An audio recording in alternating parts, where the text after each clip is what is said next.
I'm William-Vranos. I'm an orthopedic surgeon. I'm part of Southern Vermont Orthopaedics and Sports Medicine.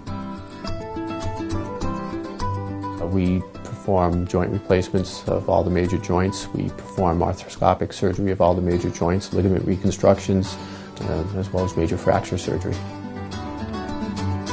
We are lucky here that between myself and my partners, Dr. McClarney and Dr. Thatcher, we do basic and some advanced orthopedic surgery.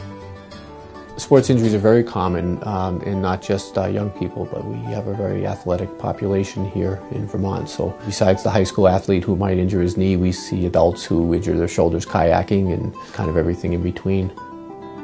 Nowadays, it's very uncommon for a small community hospital to be staffed full-time with orthopedic surgeons. A lot of community hospitals are losing their subspecialists, and it's very difficult for people in a small town to see a specialist without traveling a long distance.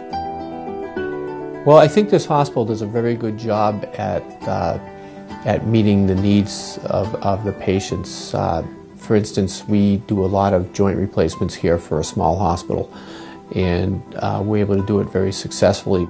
We're able to do that because the head nurse on the orthopedic ward and the anesthesiologists and the operating room nurses have all been able to meet in a collaborative way to come up with programs that work. So from the time the patient comes in the door, they are getting preemptive care, pain medication, they are getting regional nerve blocks, they are getting scheduled medications. The nurses know how to move the patients, how to move them carefully without pain.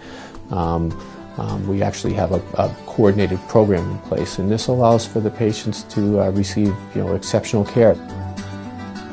From the time the patient comes in the door, they do very well, and it's a hospital-wide effort. It's not just because there are 3 surgeons who do a good job, but it's because everybody involved in the patient's care has an active role in designing the program.